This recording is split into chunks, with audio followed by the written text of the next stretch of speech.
Berbeda dengan Pak Jokowi yang memanggil calon-calon menterinya setelah tanggal 20 Oktober, kali ini Presiden terpilih memanggil 1 minggu sebelum tanggal 20 Oktober. Di 1 minggu ini terjadi gerakan-gerakan politik yang bolehlah kalau dituduh Bang Kodari sebagai asumsi, tapi mari kita lihat apa yang terjadi. Bukankah di 1 minggu menjelang 20 Oktober, presiden yang masih dalam tampuk kekuasaan adalah Presiden Joko Widodo. Uniknya, menjelang panggilan-panggilan terhadap calon menteri itu, pertemuan presiden dan presiden terpilih cukup dilakukan dalam berbagai kegiatan. Kenapa presiden terpilih bicara soal kabinet dan lain-lain menjelang tanggal 20 Oktober kepada presiden saat ini, padahal anaknya adalah wakil presiden terpilih. Sementara sang anak jarang sekali diajak ngobrol. Padahal pembantunya. Kalau ingin menjalankan pemerintahan tanpa keberadaan pembantu, mungkin hasil kinerja pemerintahan besok tidak tepat sasaran. Jadi waktunya agak sama dengan cara Pak SBY di 2004 dan 2009 memanggil calon menteri. Tetapi tingkah laku politiknya ini akan selalu dilihat ada kaitannya dengan Pak Presiden saat ini. Apalagi kemudian relasi presiden terpilih dan wakil presiden terpilih dilihat publik agak merenggang. Bolehkah saya membangun asumsi ini? Ya boleh. Kemerdekaan berserikat, berkumpul, mengeluarkan pendapat. Tapi nanti akan kita buktikan apakah relasi presiden terpilih dan wakil presiden terpilih akan panjang dan harmonis. Jangan-jangan kita akan mengulang kisah Bongbong Marcos dan anak Duterte. Apalagi yang harus kita lihat? Mari kita lihat jumlah. Dari 34 menteri Presiden Joko Widodo, lebih dari 17-nya adalah orang-orang yang akan dilantik oleh presiden terpilih. Artinya, lebih dari 50% isi kabinet Jokowi dipindahkan ke kabinet Prabowo. 50%. Lalu dilarang oleh Bang Kodari kita berasumsi. Padahal 50%. Sejarah sistem presidensial mana yang 50% isi kabinet presiden sebelumnya ditransfer kepada presiden yang akan datang? Beri saya nama. Terlalu banyak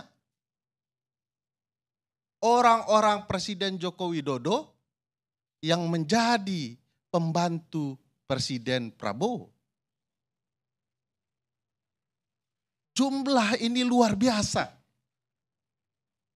Artinya ke depan dengan angka 49 menteri akan ada 34,5% yang berisi orang-orang Presiden Joko Widodo. Mungkinkah ini yang disebut oleh Bang Karni tadi sebagai upaya untuk menjaga wakil presiden terpilih? Sangat tidak percaya diri. Ramai betul orang yang mau menjaga wakil presiden. Seburuk itukah kualitas ban serap lembaga kepresidenan kita? Sehingga harus dijaga serame-rame ini. Jangan cek-cek Pak Hensat. Belum, penderitaan Anda masih berlanjut. Terlalu banyak orang-orang presiden di sana. Angka luar biasa, hari pertama 49, lalu dipanggil di hari kedua 58, dugaan jumlahnya akan sampai 58 ya, hari kedua kurang lebih 107, tadi ada yang mengatakan 108, padahal Tadi dikatakan oleh Pak Presiden terpilih bahwa Indonesia ini negara besar, butuh kesatuan segala macam gitu ya. Bang Kodari menyambung lidah Pak Presiden terpilih sebagai potensial juru bicara Prabowo mengatakan hal yang sama. Lalu apa contohnya bahwa ini sesuatu yang tidak benar dalam jumlah kabinet? Saya mau kasih sejarah. Presiden dalam sistem presidensial pertama adalah George Washington di Amerika. Berapa jumlah kabinetnya? 4 orang. Secretary of the State, kalau mau pakai istilah bahasa Indonesia, Menteri Sekretaris Negara, Menteri Perbendaharaan Negara, Menteri Keuangan, Menteri Perang, dan keempat, Jaksa Agung. 4 isi kabinet. Oh, sekarang sudah global. 250 tahun setelah George Washington, Joe Biden, jumlah menterinya 15.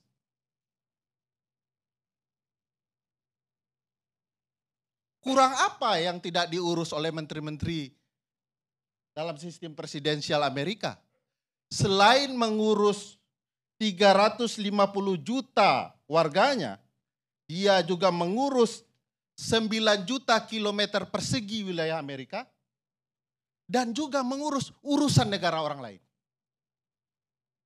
Kurang banyak apa bebannya?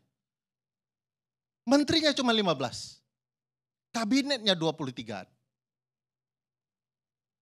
Setelah 250 tahun. Indonesia dalam berbagai konflik di awal kemerdekaan buat kabinet gila-gilaan. Angkanya banyak. Lalu ketika di era Presiden SBY diusulkan presiden terpilih tidak boleh ditawan kepentingan oleh partai-partai, maka lahirlah Undang-Undang 38 tahun 2009 yang membatasi jumlah menteri. Agar kita tidak bagi hasil soal kekuasaan berlebihan. 34 angkanya dinikmati oleh Presiden Joko Widodo. Saya ingin mengulang bahwa hasil penelitian Pusat Studi Konstitusi menyebutkan kebutuhan Indonesia terhadap jumlah menteri hanya 21 orang. Itu pun sudah kami paksakan.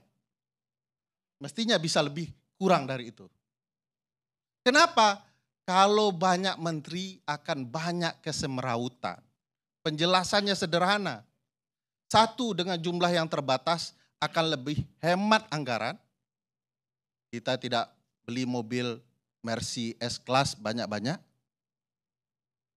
Tidak melantik staf lebih banyak. Dan kekhawatiran Mas Hensat macet di pagi hari di rapat pleno kabinet tidak akan terjadi. Bang Kodari harus tahu dalam konsep presidensial hanya satu orang yang boleh punya full rider, namanya presiden. Di Indonesia, menteri-menteri, wakil menteri, orang yang berhubungan dengan menteri, tetangga menteri, orang kaya baru, semuanya pakai full rider. Bayangkan ketika rapat kabinet itu semua keluar. Macet.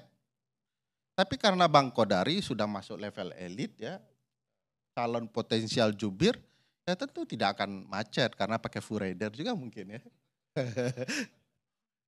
Jadi bagi saya ada pertimbangan yang sangat bisa menjelaskan kenapa kita harus sederhana dalam jumlah. Saya mau pakai penjelasan dan ini bukan suuzon, kira-kira dan segala macamnya. Saya mau menjelaskan begini. Ada 107 saya hitung di awal kemarin. Para elit baru yang bernama kabinet.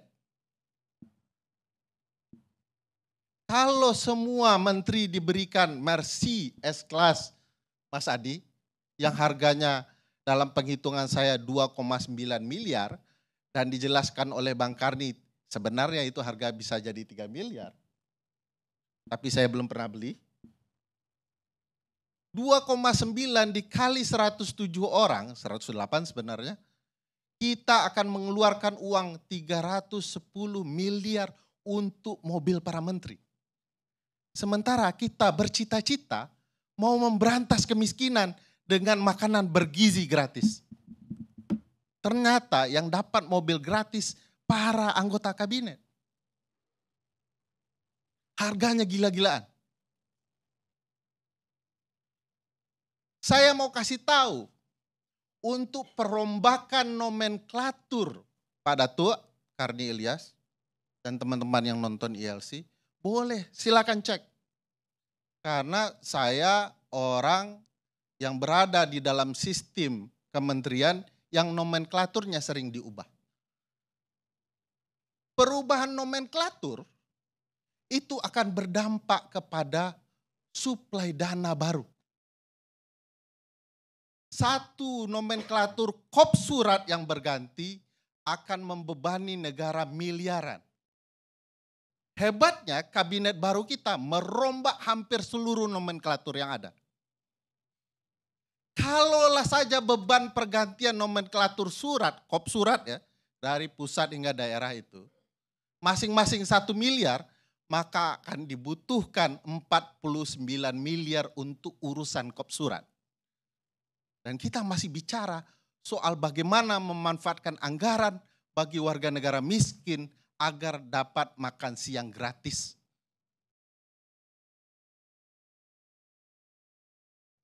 Itu sebabnya konsep sistem presidensial harus dibedakan dengan konsep kabinet di dalam sistem parlementer, meskipun sejarahnya berdasarkan kepada sejarah sistem parlementer. Sejarahnya begini, kenapa disebut kabinet? Karena itu bermakna kabinet, yaitu ruang kecil. Di kampung Pak Datuk Karni itu sering ada lemari kabinet yang bermakna lemari dengan ruang-ruang kecil di dalamnya. Kenapa disebut kabinet? Karena para raja sebelum bertemu lawan tandingnya di parlemen, mau bertemu dulu orang-orangnya di ruang kecil. Orang-orang raja di ruang kecil inilah yang disebut orang-orang di kabinet. Kabin. Karena dia ruang kecil, masa diisi orang banyak? Sesak nanti napasnya. Kurang oksigennya. Itu sebabnya tudingan bahwa kabinet ini adalah kabinet obesitas, obesitas bukan OB, itu akan menyebabkan lari kabinet akan menjadi lambat.